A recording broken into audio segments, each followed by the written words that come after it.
எல்லோருக்கும் வணக்கம். Welcome to Sumitra's kitchen. இன்றைக்கி நம்ம கிச்சனில் பூண்டு ரசம் எப்படி பண்ணுறதுன்னு பார்க்கலாங்க. இதுக்கு நம்ம மிளகாய், ஜீரகம், தனியா போட்டு ஒரு ரசப்பொடி பண்ண போகிறோம். இந்த ரசப்பொடிக்கு மெயினாக பேசிக்காக போடுற மிளகு, ஜீரகம், தனியா நல்ல குவாலிட்டியாக வாங்கிக்கோங்க. இதுக்கு நம்ம 1.5 கப்பு ஜீரகம் போட்டோம், தென் 1.5 கப்பு மிளகு, தென் 3 கப்பு தனியாங்க, அப்புறமா ஒரு 10 சிகப்பு மிளகாய் போட்டிருக்கேங்க. இப்போது வெயில் நல்லா இருந்ததுன்னு வச்சுக்கோங்களேன், நீங்கள் நல்லா வெயிலில் காய வச்சுட்டு ஒரு மத்தியானம் 2 மணி 3 மணி போல் நல்லா அரைச்சிக்கலாம். வெயில் இல்லாத பட்சத்தில் நம்ம வெறும் வாண்டியில் இந்த மிளகாய், ஜீரகம், தனியா எல்லாத்தையும் கை பொறுக்கிற சூடுக்கு வறுத்துக்கோங்க. நீங்கள் வறுத்தா அது கொஞ்சம் மொறுமொறுன்னு ஆகும், ஸோ தட் உங்களுக்கு அரைக்கிறதுக்கு ஈஸியாக இருக்குங்க.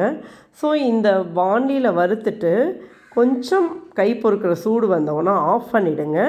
ஆஃப் பண்ணிவிட்டு அந்த வாண்டியிலேயே அது ஆறட்டுங்க. அப்போ அது இன்னும் கிறிஸ்பாகும். உங்களுக்கு வாண்டியில் வைக்க வைக்க கொஞ்சம் லேசாக சூடு ஆறின உடனே அரைங்க. ரொம்ப அப்படியே விட்டுறாதீங்க, திருப்பி அது நமுத்து போயிடும். இப்போ அந்த மிளகாயில் இருக்கிற பாதி காம்பு கிள்ளிக்கோங்க, ஃபுல்லாக எடுக்காதீங்க. அந்த காம்புலையும் சக்தி இருக்குதுன்னு சொல்லுவாங்க எங்கள் அம்மா. ஸோ பாதி காம்பு கிள்ளிக்கோங்க. இப்போ இது எல்லாத்தையும் மிக்சியில் போட்டுக்கோங்க. மிக்சியில் போட்டுட்டு நல்லா அரைங்கங்க. அரைச்சிட்டு நான் யூஸ்வலாக ஜலிச்சுப்பேங்க, நல்லா தேய்ச்சி ஜலிப்பேன். இப்படி ஜலிக்கிறதுனால உங்களுக்கு என்னென்னா அந்த ரசப்பொடி ஃபுல்லாக உங்களுக்கு கலந்துடும். அந்த நீங்கள் குறைன்னு அரைச்சிங்கன்னா அது அப்படியே அடியில் தங்கிட்டு அதெல்லாம் தூக்கி போடுவாங்க. இது நல்லா நைஸாக இருந்ததுன்னா உங்களுக்கு நல்லா கலந்துட்டு நல்ல ஸ்மெல் வரும். ஸோ நல்லா தேய்ச்சி கூட நீங்கள் ஜலிக்கலாம். திருப்பியும் அந்த கப்பியை போட்டு திருப்பி அரைக்கணுங்க. இது மாதிரி 3 டைம்ஸ் அரைச்சிட்டிங்கன்னா போதும். நல்லா நைஸான ரசப்பொடி தயார். இதை நல்லா கலந்துட்டு இதை ஒரு சம்படத்தில் எடுத்து வச்சுடுங்க. இது ஏர்டைட்டாக இருக்கான்னு பார்த்துக்கோங்க. நான் யூஸ்வலாக என்ன பண்ணுவேனாங்க, 1.5 மாதத்துக்கு ஒரு தடவை பண்ணுவேங்க. 15 நாளைக்கு வேணுன்றது மாத்திரம் வெளியில் வச்சுட்டு மீதியை ஃப்ரீசரில் வச்சுடுவேங்க. மனம் மாறாமல் நல்லாயிருக்கும். இப்போ ரசத்துக்கு 1 டீஸ்பூன் துவரம்பருப்பு போடுங்க. அதை நல்லா அலம்பிட்டு அதுக்கு வேணுன்ற அளவு தண்ணி போட்டு மஞ்சப்பொடி, நெய் போட்டுக்கோங்க. இதை நல்லா கொதிக்க வச்சுட்டு குக்கரில் வைங்க. இதை ஏன் கொதிக்க வைக்கிறேன்னா இது நல்லா வேகணுங்க. ஸ்மாஷ் ஆகி வெந்தால் நல்லாயிருக்கும். இந்த பருப்பு நல்லா வேக வச்சு எடுத்துக்கலாங்க. இப்போ ரசத்துக்கு கொஞ்சம் தண்ணி போடுங்க. புளி ஒரு சின்ன நெல்லிக்காய் அளவு புளி போடுங்க. தென் நல்லா பழுத்த தக்காளி எடுத்துக்கோங்க. வெரி வெரி இம்பார்ட்டண்ட்டான ஸ்டெப்பு பழுத்த தக்காளிங்க. இதோட தலையை மாத்திரம் கட் பண்ணிவிட்டு இதை நல்லா தண்ணியில் போட்டுட்டு நல்லா கொதிக்க வச்சு எடுத்துக்கலாங்க. இது நல்லா கொதிக்கணும். இது ஒரு 5 மினிட்ஸ் கொதிக்கட்டுங்க. கொதித்த உடனே கீழே இறக்கி வச்சுட்டு ஆறட்டுங்க. ஆறின உடனே புளி தண்ணி கரைச்சிக்கோங்க. அதில் இருக்கிற அந்த தக்காளியோட தோல் அப்படியே எடுத்தால் வழண்டுன்னு வந்துடுங்க. அந்த தக்காளியை தோல் எடுத்து மிக்ஸி ஜாரில் போடுங்கங்க. போட்டுட்டு புளி தண்ணியை நல்லா கரைச்சி வச்சுக்கலாங்க. இப்போ இந்த தக்காளியோட நம்ம என்ன பண்ண போகிறோன்னா கொஞ்சமாக கருவேப்பிலை போட போகிறோங்க. கருவேப்பிலை போடுறோம், நிறையா போட்டுறாதீங்க. நிறையா போட்டிங்கன்னா உங்களுக்கு கசப்பு தன்மை வந்துடும். அந்த கருவேப்பிலையும் தக்காளியும் அரைச்ச விழுதை அந்த புளி தண்ணியில் போட்டுடுங்க. போட்டுட்டு நல்லா மிக்ஸ் பண்ணி விட்டுருங்க. இப்போ கொஞ்சம் மஞ்சப்பொடி போடுறோம், அதுக்கு தேவையான அளவு. தென் வெல்லம் போடுறோம், தென் உப்பு போடுறோம், தென் கட்டி பெருங்காயம் போடுறோங்க. இந்த கட்டி பெருங்காயம் கும்பகோணத்தில் சூப்பராக கிடைக்குதுங்க. ரொம்ப நல்ல வாசனையாக இருக்குது, வாங்கிக்கோங்க. இப்போ இதுக்கு தேவையான அளவு பூண்டு வச்சுருக்கேங்க.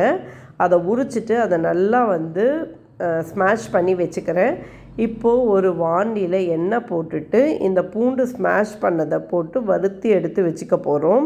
எங்கள் வீட்டில் எங்கள் மாமியார் பூண்டு சாப்பிட மாட்டாங்க. அதனால் அந்த ரசத்தை பூண்டு இல்லாத ரசமாக ஒன்று தனியாகவும் பூண்டோடு இருக்கிற ரசம் தனியாகவும் பிடிச்சிக்கிறேங்க.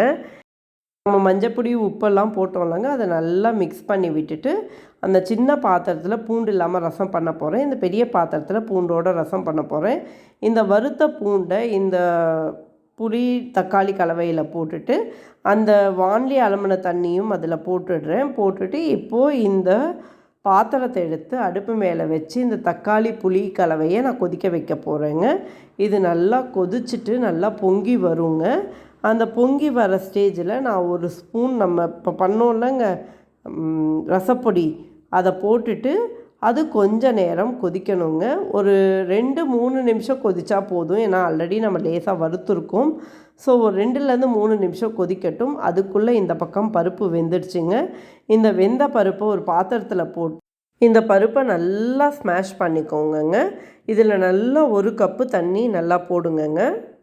தண்ணி போட்டுட்டு நல்லா மிக்ஸ் பண்ணி விடுங்க. இப்போது இந்த பருப்பு ஜலத்தையும் நம்ம என்ன பண்ண போகிறோம்னா சூடு பண்ண போகிறோங்க. அது சூடாகட்டும். அதுக்குள்ளே இந்த பக்கம் ரசம் நல்லா கொதிச்சுன்னு இருக்கு. இப்போ அந்த பருப்பு தண்ணி கொதித்த உடனே அந்த பருப்பு தண்ணியை மாத்திரம் ரசத்தில் போடுங்கங்க. இந்த ரசத்தில் போட்டோன்னா ரசம் கொஞ்சம் நல்லா கொதிச்சுட்டு பொங்கி வரும். அந்த டயத்தில் நல்லா ஒரு கை கொத்தமல்லியை குட்டி குட்டியாக கட் பண்ணி அதில் போட்டுட்டு இந்த ரசத்தை நல்லா மூடி வைங்கங்க. இப்போ இந்த ரசத்துக்கு நம்ம தாளிக்க போகிறோம். இதுக்கு நம்ம என்ன பண்ண போகிறோம்னா ஒரு வாணலியில் நெய் போட்டு தாளிச்சிக்கலாங்க. நெய் போடுங்கங்க. போட்டுட்டு பின்னாடியே 1 ஸ்பூன் கடுகு போடுங்கங்க. கடுகு வெடித்த உடனே ஒரு 1/2 ஸ்பூன் ஜீரகம் போட்டு நல்லா அது பொரிஞ்ச உடனே அதை எடுத்து அப்படியே இந்த ரசத்தில் கொட்டிடுங்கங்க. இப்போ நமக்கு சூடான பூண்டு ரசம் தயாருங்க. நல்லா சூடாக சாதம் வச்சு கொஞ்சம் நெய் போட்டு இந்த ரசம் ஒரு 4 கரண்டி போட்டுட்டு நல்லா பிசைஞ்சு சாப்பிட்டிங்கன்னா அமிர்தம்ங்க. ட்ரை பண்ணுங்கள். Give your feedback. தேங்க்யூ.